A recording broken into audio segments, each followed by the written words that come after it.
Update sa ating trabaho. Ito yung contractor side. Ito yung side ko. So, halos na lagyan ko na ng wall yung 6 na kwarto. Kasama to sa ginawa ko kasi dati hollow blocks yan mga dreno. So ngayon nilagyan natin ng wall. Pati to. Dati may kanto yan. Tapos hollow blocks din. Nilagyan ko ng mga wall. Hanggang doon. Pagkatapos, ganun din sa mga kwarto na to. Ito hindi pa malagyan ng gyps o ng drywall. Hindi pa namin plasteran kasi may plano yata sila dyan, baka lagyan pa ng linya ng internet dito sa loob. Dito ganun din, bukas pa yung ilalim na yan, hindi yan para dyan. Medyo anong tawag dito, ganun din, no? May electrical pang gagawin dyan. Tapos eto, kagaya nung ginawa ko nung una, yung naglagay ako ng cover niyan. Bumili kami ng anong kahoy ba yun, nakalimutan ko. Birch yata, birch something ni router ko. Tapos nilagay namin, mamaya mapakita ko mga dreno. Ganun yung gagawin ko dyan. Mahaba yan parang 5 plywood yata yan mga dreno. So that means 20 feet. Yeah, mga ganun mga dreno, 20 feet yung haba nya. Or baka hindi lang, 8 times 5, 40 feet pala. 40 feet. Eto ganun din, hindi pa masarahan. Ayan yung kalahati mga dreno. Nilagyan ko na gyps na lang. So dahil nakaangat ako dito sa wall at maikse at maliit yung ginamit kong stud, kaya nilagyan ko ng brace para hindi siya uuga-uga. Pag naano yan mga dreno, matibay na yan pag nalagyan ng ganito. Akala nyo ganito, manipis, mahina yan. Pero syempre pag may drywall na yan mga dreno, mas tumitibay yan, mas nagiging solid. So bakit may maliit pala yung ginamit namin? Kasi may mga space na kung saan maliit na yung lugar. So sa halip na gumamit kami ng 4 inches, ang ginamit lang namin is 2 inches lang yata to mga dreno. Nagkataon lang nilayo ko to ng konti sa wall kasi para makover ko hanggang dito sa bintana. Kasi kung susunod ako sa wall, pag dinikit ko uli yan dito mga dreno, 2 inches, nakalabas pa rin itong tubo na to, nandito lang yung wall ko. So sabi ko, why not isagad ko nang iangat para nang sa ganun matakpan na rin yan. Kaya nilagyan ng wall kasi nga mga dreno, hindi maganda. I mean mga opisina to, tapos mas maganda kung ganito yung wall kaysa sa pader, di ba? Tsaka isa pa, para maitago yung mga tubo ng kuryente, kasi mostly yung mga tubo ng kuryente rito, ibinyang mga linya para sa mga internet is naka-expose, nakapatong sa labas ang sagwa. Kaya ganyan yung ginawa namin. Ito yung ginawa ko mga dreno. Ni-router ko yan, tapos isinalpak dyan. Ganyan uli yung gagawin ko para ilagay sa heater nila ron sa kabilang kwarto. Kaya lang medyo nakalimutan ko na yung setup ko rito para magawa ko yan mga dreno. Anong ginawa ko? Eto, binutasan ko yan mga dreno. Ang daming trial bago nakuha ng tama yan, pero awa ng Diyos. Masaya naman yung mga boss nung nakita nila yan. Matrabaho. Tagal kong ginawa to mga dreno. Marami to sa kabilang mga opisina meron din ganyan. Kaya yan, nadaan sa tiyaga, no? Illinois Tollway. Ito yung aking nagamit na toll gate nung nagbiyahe ako mga dreno. Nagpunta akong Chicago nung tayo ay nag cross country. Magkano? Uy, 1990. Iyan, 19 USD mga dreno. Home Depot. Naghahanap ako ng pamalit sa toilet. May tatanggalin kaming toilet mga dreno. So naghahanap ako ng magandang pamalit. Eto, parang okay ito. Kasi one piece na lang, no? Yun, kumbaga magkarugtong na ba? Kaya lang, Standard kaya. Siguro may standard yung ano niya, yung mga sukat niya ba sa likod, tsaka yung sa butas. 199. Quick connect in 10 minutes. 140. Eto. Ang hirap namang makita niyan. How much? 348. Yeah. Before tax. Before tax? After? 401. Oh, wait. Yeah. Marami tayong tatrabahuhin ngayon. Magkakabit kami ng ilaw. Ito sa may downtown pa rin to. Sa may pinagkabitan namin nung countertop. Pagkatapos ito is isa sa mga apartment. Dito sa may malapit lang sa amin. Itong toilet. Tapos ganun din tong medicine cabinet. Tapos kumuha rin ako ng mga, hindi ko alam kung kakasya to, para dun sa anong tawag dito, sa mailbox, pamalit, malalaman. Kala ko nasa harap, sa likod eh. Morning guys. Ito na naman tayo, weekend, part-time. Balik tayo sa downtown. Kahapon ako namili nung mga dreno, nung materyales na gagamitin ko pagpalit ng ilaw. Tsaka anong tawag diyan? Yung toilet bowl. Maaga kami ngayon kasi baka sakali makakuha uli kami ng parking lot doon mismo sa pagtatrabahuhan namin, sa tapat niya. Kasi pag hindi kami nakapag-park doon, medyo malayo yung nilalakad namin eh. May 1 kilometro ba yun, Rain? Oo. Mga 1 kilometro. Oo, papark namin doon, tapos nalakarin namin, ang layo. So hopefully makakuha kami ng parking lot ngayon, parking space. May ibababa lang kami na mga gamit. Tapos kakabit ng ilaw kung may kakabit yung ilaw. Kung hindi, iwanan na uli namin. Pagkatapos, tawag dito, punta kami sa, pagpunta naman kami rito, balik kami sa, Darlington.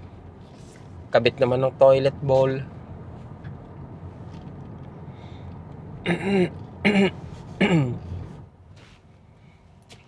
7:45. Aga, di ba? Naisip ko bukas sana, sabi ko magpahinga tayo eh. Okay, pag linggo, hindi tayo magtatrabaho. Kaya lang, hindi naman natin inuubos yung Sabado nang nagtatrabaho tayo eh, di ba? So kahit pa 2 oras, okay na rin.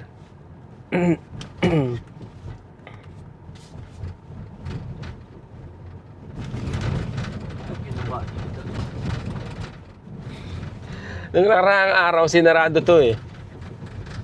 Sinarado tong kalsada. Hindi mo naman maramdaman. Ano ba ginawa nga? Nagpachi-pachi sila ng ng aspalto. Eh, kita nyo naman, di ba? Ayan o. Alog ng alog. Yun, malaki yun rin. Hindi na anak ko. Then, sistema kasi, di ba, nagpachi sila. Eh, yung nilagay nila mataas eh, di ba? Puro matataas. So, lubak-lubak pa din. Hindi na napaklat. Napaklat yung malaking roller. Hindi kasi may yun sila, may compactor yun sila eh. Kaya, pero hindi na napaklat. Hindi nila napaplat, no? Baka hindi nila pinaplat kasi tulubog naman, diba? O baka sinasadya nila yun para hindi ka makapagmamabilis dito.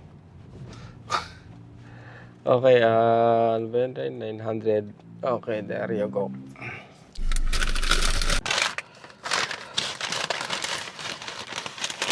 May parking nga, mga dreno. Sulit ang punta ng maaga.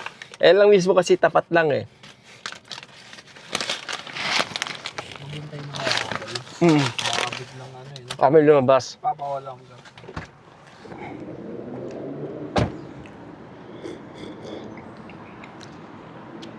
Pag Sabado at Linggo, ngayon Sabado, Alas 9. Alas 9 simula ng parking. Pag linggo, alauna. I mean, magbabayad ka ng parking ngayon, wala pang bayad mga dreno kasi alas 8 pa lang, mamaya pang alas 9. Ang aga rito, parang sa amin alas 11 nagsisimula. Tulog pa yung downtown mga dreno. Tulog pa yung downtown. Kaya sobrang mura ng ano rito eh. Ay, kaya pala sobrang mahal ng upa. Eh paano? Ayan eh, McGill oh. McGill University mga dreno.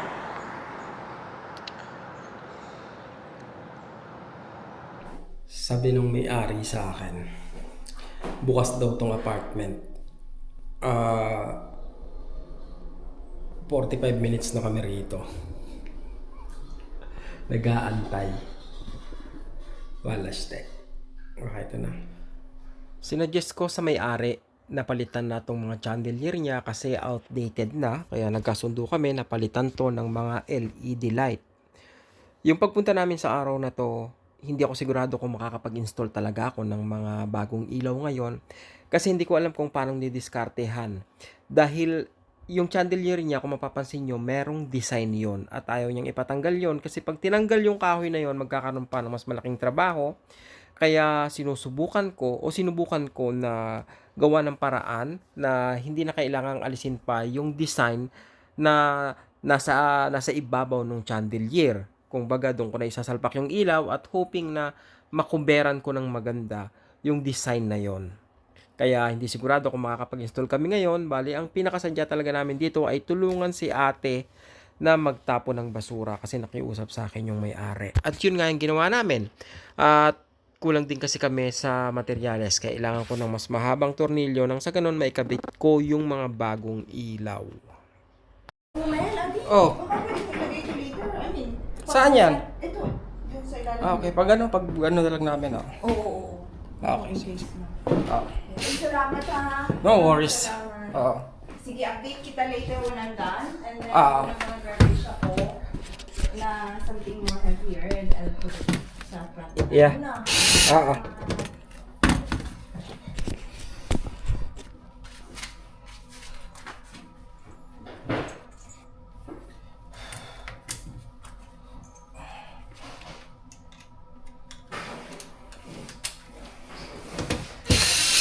Ano pag ganito kontrata?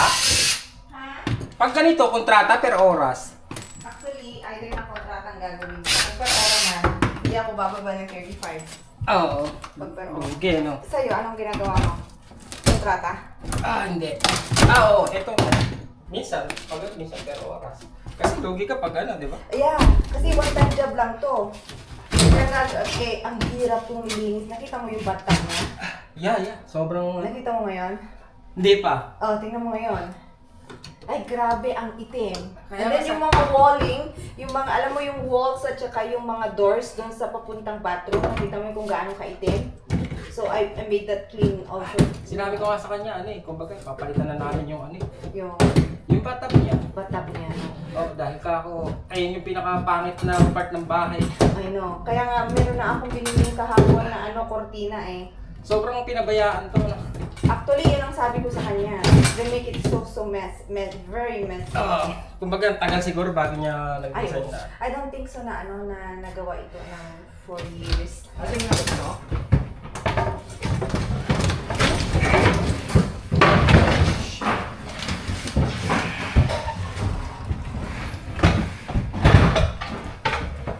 Okay.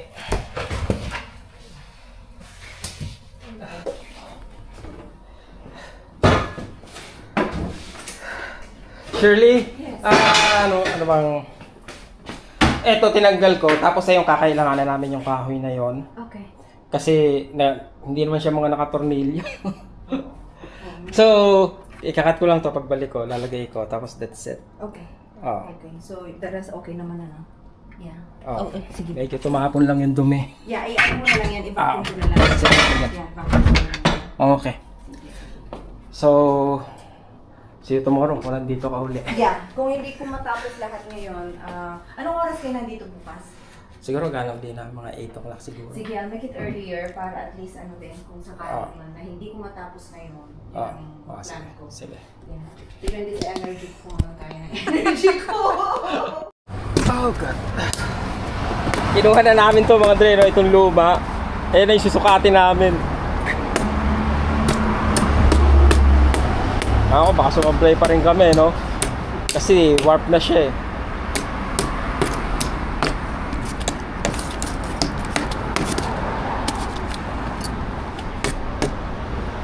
Ano yung mga ng konti rin yung alikabok? Ganyan na mo.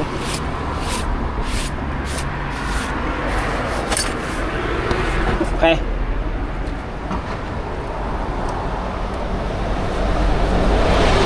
Ang init sa loob ng ng building. Walang hangin.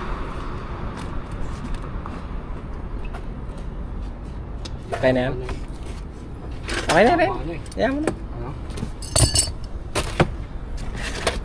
Okay itong ilaw, no? Magkano? Magkano mabili ko? 55 plus tax. 55 isa? Oo. Nakalimutan ko na naman yung di ba alas 9 magbabayad ng parking. 9:15 buti. Buti hindi ako na-tsempo no. Nakarami ko din no. Nagtatrabaho kami no, nagulat ako, nakalimutan ko kasi alauna magsisimula yung bayad, linggo eh. Di naalala ko 1:30 na takbo ko eh. Buti hindi pa dumarating yung nagtitiket. Baka alam kasi nila dito na aware ka eh, no? Kaya saan doon sila sa ano eh. Sa mga eskinita. Siguro. Ayun rin, dinapi, kainin mo na yan. Kumagay ba? Oo, kinain ko yung isa, di ba? Kainin mo na yan. Oh God, ang dami namin tinapong, grabe. Ano ko, unti yung paso. Ang daming basura. Tapos sobrang init sa loob ng building. Mahangin pa, no? Sa loob eh. Kala ko ganit. Wala talagang hangin pumapasok sa loob. Yung ganong init, grabe naman yun. Now turn left onto Reed University. So, Nagbamon. Filipina pala. Si Kabayan pala yung yung doon. Tignan mo, di ba? Lumata. Sabi niya hindi siya bababa. Matigas talaga yung croissant nila rin. Lumata. Hindi siya bababa ng 35 per hour, di ba? Ha? Oo. 35 siya? 35. Sa cleaning, mga dre, nakita nyo, malaki na rin. No? No. Kasi yun eh, one-time job yun eh. Pero kung arawan, yung ka doon, regular part-time ka ron, kahit pa paano, bababaan mo. Pero dahil nga ganun, one-time job.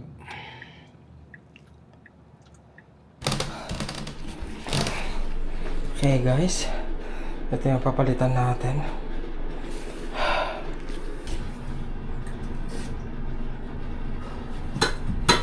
So, patay na yung supply, alisin ito. Ano tawag rito rin?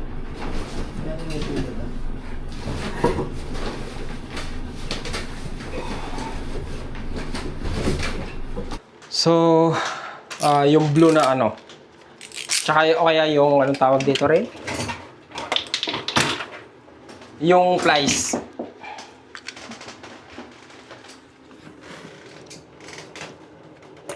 Ito lang ang mahawak dyan rin, no? Yan lang ang mahawak dyan.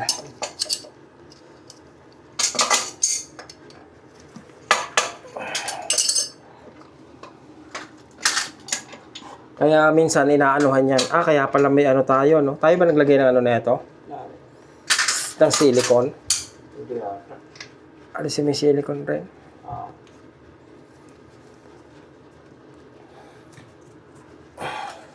May kasama pa bago ganyan yung ano?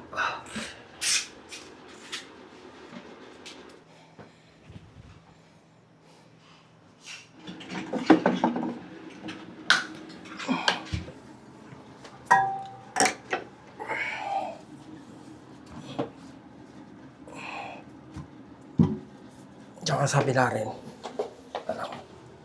Diba? Ano? Ang tubig. Hindi naman. Basta wag masyadong mauga.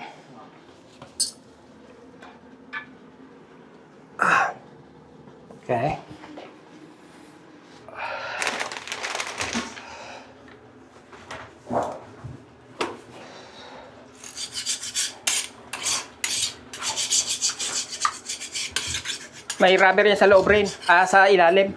Dito rin, no? Andyan ba? Ito ba yun? No, tatanggal yung, wait.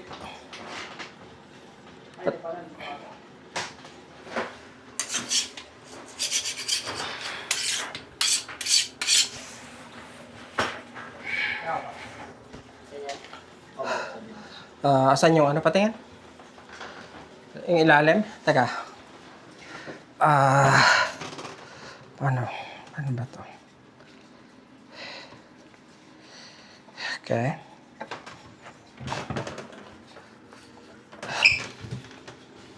Hindi mahuhulog. Okay. Tawa mo pa. Ah. Ano ba yung school yan? Mahaba. Ito na. May ilalagay sa likod? No, tingnan mo muna. Siyempre, kailangan mo ng plastic ay gomang washer dito. Nasa loob. Yan. Hindi ba washer muna bago ayan? Tingnan mo. Ano ba ito? Okay, baka sa baba. Sige. Diba? Oh.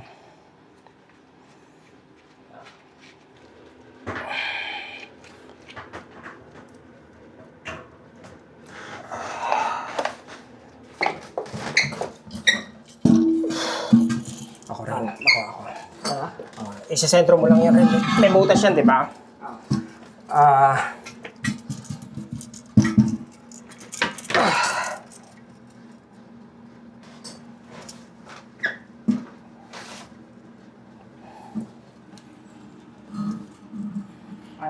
Tapos, pantay na. Yan, tingnan mo kung pantay na. Tapos, uupuan mo yan rin.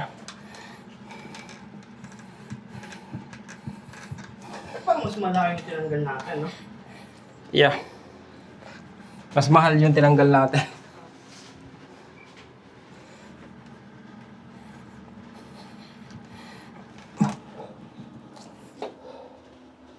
Okay. Okay na.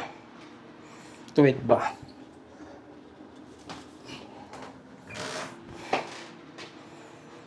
Okay. Tapos, kabit natin tong washer.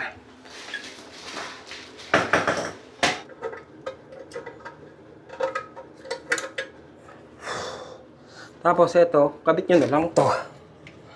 And that's it mga dre, no? Ganun lang kasimple ang installation.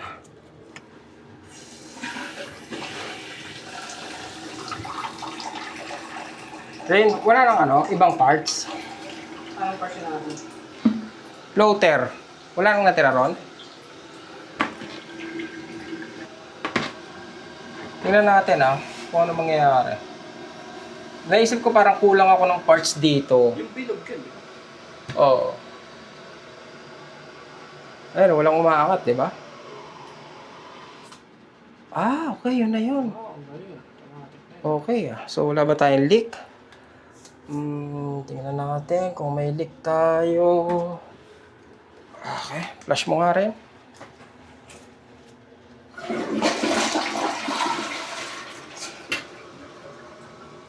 Walang leak, yun ang importante mga dre, walang leak.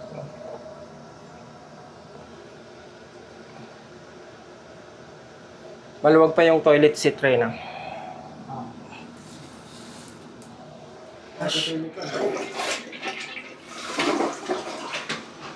Okay, all is good mga dre, no?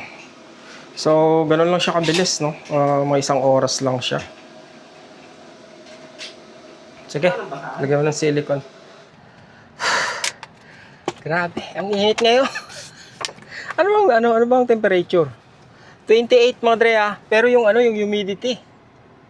Mga 35 na yan. Aray ko, anong feels like? 27. So, maaga kami ngayon mga dre, no? 11:30 pa lang. Sa 1 oras namin ginawa yung kulang-kulang. Madali lang mga dre, no? Pag walang problema, madali lang. So, anong pwede yung maging problema kung sakali? Siguro yung aalisin nyo yung linya ng tubig. Kasi naranasan ko minsan na pag pinatay ko yung supply nun, yung linya ng tubig papunta sa sa toilet tank. Pag pinatay ko yung supply, nagli-leak na mga dre, no, pag pinakaialaman, lalo na kung matagal na. So pag nag-leak, yun ang medyo challenging. Kasi papalitan mo yun, kailangan mo alam yung pinaka supply ng tubig papunta sa na yun, sa apartment na yun. Kung hindi mo alam, mas challenging yun mga dre, hindi mo magagawa. Sa pagkakataon na gano'n, tumatawag na ako ng plumber. Siya na mag-figure out kung anong dapat gawin. Pero kung lahat, walang problema, matatanggal mo. Simple lang, di ba? Yung pagtanggal, nakita nyo. Yung pagkabit, nakita nyo. Ganun lang kasimple.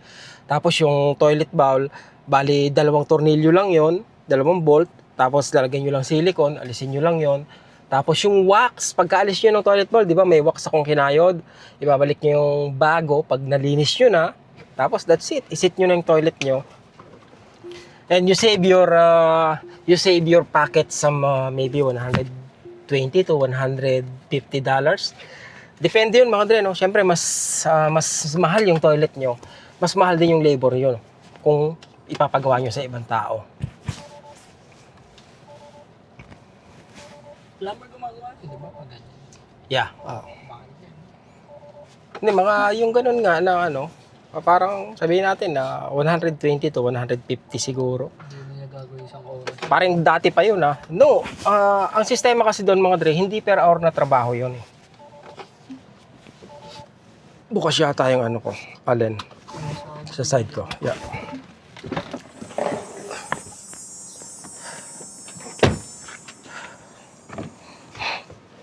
Hindi gagawin ng yun mga dre, no, na isang oras. Hindi per oras yung trabaho na ganun.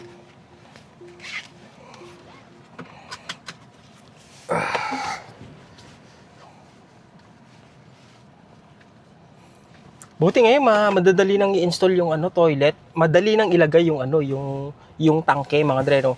Dati kasi yan saan ba sa Pilipinas nahirapan ako. Kasi ewan ko kung ano nangyari, hindi ko mailagay ng maganda yung tangke doon sa toilet. Kaya leak ng leak, di kalas ako ng kalas. So alastik na yan, no. Ngayon, ang dali lang. Hindi naman kailangan masikip na masikip yun. Kasi nga rin, may yun eh. Kumbaga nakita mo, di ba, parang foam. Oo.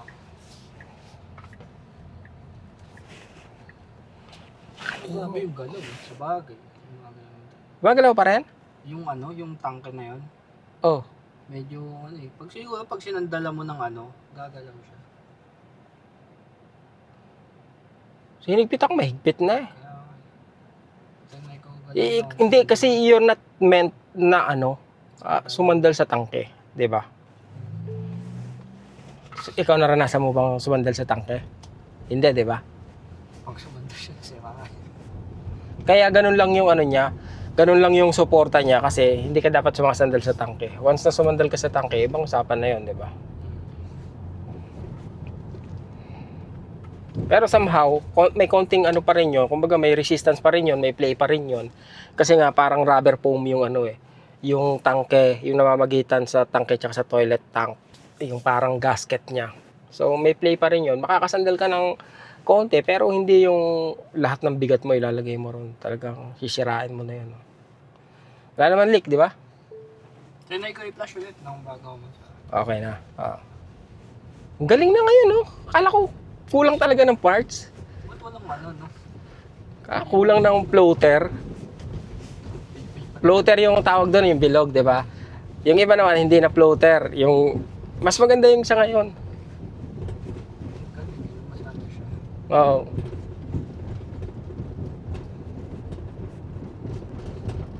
So pag nasira, ipapalitan mo ulit pa.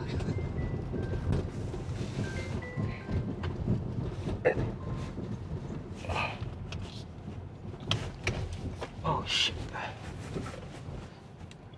Hello? Hi, Romeo. Yes, Shoal. How are you? I'm good, thank you. How are you? Good, thanks. Did you get the notice or email or call from Audrey about apartment 12? There's some kind of leak? Apartment 12. I didn't receive anything. It's leaking now, right now? Okay, what I'm going to do is send her an email and ask her to call you so that you know exactly what's going on, okay? Okay, sure. Okay, Yeah. bye. No worries. Bye.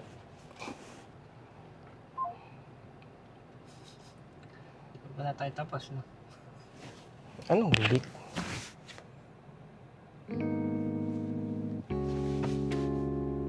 Tingnan natin. Sandokan pa. Oo.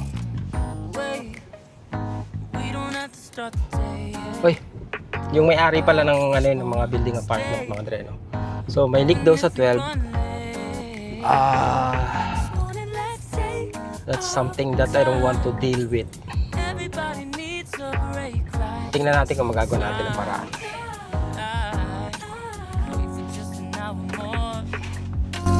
Oh,